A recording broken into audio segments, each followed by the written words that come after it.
श्री कृष्ण कहते हैं, किसी ने बड़े कमाल की बात कही है कि अपने जीवन को ऊपर वाले को सौंप दो, क्योंकि आप जीवन भर में जो कर सकते हैं उतना तो वो एक पल में कर सकता है। महाभारत के युद्ध के प्रारंभ होने से पहले युद्ध भूमि को तैयार किया जा रहा था। कुरुक्षेत्र की भूमि को समतल बनाया जा रहा था, पेड़ों को हटाया जा रहा था। उस युद्ध भूमि का मुआयना करने के लिए एक दिन पहले निरीक्षण करने के लिए भगवान श्री कृष्ण और उनके मित्र धनुर्धर अर्जुन पहुंचे। वो मुआयना कर रहे थे, देख रहे थे तैयारी किस तरीके से चल रही है। तभी एक चिड़िया उड़ती उड़ती आई और भगवान श्री कृष्ण के पास आकर के बोली कि भगवान, मुझसे क्या गलती हो गई? मेरी दुनिया आपने उजाड़ दी। यहाँ युद्ध भूमि को तैयार किया जा रहा है, पेड़ों को गिराया जा रहा है। एक हाथी ने आकर के मेरा पेड़ गिरा दिया। मेरा घोंसला उस पर था, वो घोंसला गिर करके जमीन पर आ गया। उसमें नन्हे नन्हे बच्चे हैं, हमारी जान बचा लीजिए। श्री कृष्ण कहते हैं, किसी ने बड़े कमाल की बात कही है कि अपने जीवन को ऊपर वाले को सौंप दो, क्योंकि आप जीवन भर में जो कर सकते हैं उतना तो वो एक पल में कर सकता है। महाभारत के युद्ध के प्रारंभ होने से पहले युद्ध भूमि को तैयार किया जा रहा था।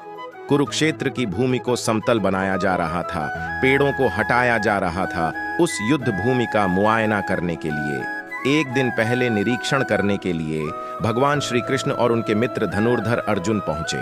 वो मुआयना कर रहे थे, देख रहे थे तैयारी किस तरीके से चल रही है। तभी एक चिड़िया उड़ती उड़ती आई और भगवान श्री कृष्ण के पास आकर के बोली कि भगवान, मुझसे क्या गलती हो गई? मेरी दुनिया आपने उजाड़ दी। यहाँ युद्ध भूमि को तैयार किया जा रहा है, पेड़ों को गिराया जा रहा है। एक हाथी ने आकर के मेरा पेड़ गिरा दिया। मेरा घोंसला उस पर था, वो घोंसला गिर करके जमीन पर आ गया। उसमें नन्हे नन्हे बच्चे हैं, हमारी जान बचा ली। जी भगवान, अब सब कुछ आपके हवाले है। भगवान श्री कृष्ण ने कहा कि मैं इसमें क्या कर सकता हूं? मैं तुम्हारी मदद नहीं कर सकता। यह तो नियति का पहिया है, समय का पहिया घूमता चला जाता है। इसमें मैं क्या कर सकता हूं, बताओ। वो चिड़िया रुआंसी होकर के बोली कि भगवान, मुझे बस एक इजाजत दे दीजिए। भगवान ने कहा कि बोलू, क्या पूछना है, क्या इजाजत चाहिए? तो उस चिड़िया ने कहा कि भगवान, मैं आप पर विश्वास तो कर सकती हूँ ना। भगवान ने हाँ भरी। अगले दिन युद्ध शुरू हुआ और युद्ध की शुरुआत से पहले भगवान श्री कृष्ण ने अपने दोस्त अर्जुन से कहा, अपने मित्र से कहा कि मुझे अपना धनुष और एक तीर दे दो, एक बाण दे दो। अर्जुन ने अपना धनुष सौंपने से पहले पूछा कि केशव, आपने तो प्रतिज्ञा ली थी कि आप शस्त्र नहीं उठाएंगे, क्योंकि अर्जुन की भगवान को शस्त्र क्यों उठाना पड़ रहा है? ऐसा क्या हो गया?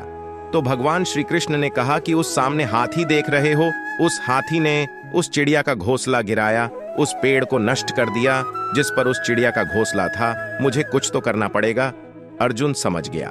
भगवान श्री कृष्ण ने वो धनुष लिया है, एक तीर छोड़ा, लेकिन ये क्या, वो तीर जाकर के हाथी को लगा ही नहीं। उसके गले में घंटी लटकी थी, उस पर जाकर के लगा और वो घंटी नीचे जमीन पर गिर गई। अर्जुन हंसने लगा और कहने लगा कि माधव, आपसे नहीं हो पाया, मुझे मौका दीजिए। 1 मिनट में उस हाथी को नष्ट कर दूंगा, खत्म कर दूंगा। भगवान ने कहा कि नहीं, नहीं हो गया, बस इतना काफी था। अर्जुन ने भी ज्यादा सवाल जवाब नहीं किए। 18 दिन तक युद्ध चला और उसके बाद में जब पांडवों की जीत हुई तो एक बार फिर से उस मैदान को साफ किया जा रहा था, क्योंकि काफी युद्ध के बाद में जो नुकसान हुआ था, बहुत सारा सामान गिरा पड़ा था, साफ सफाई चल रही थी। भगवान श्री कृष्ण एक बार फिर से अपने दोस्त, अपने मित्र अर्जुन के साथ में उसी भूमिका करने के लिए निकले।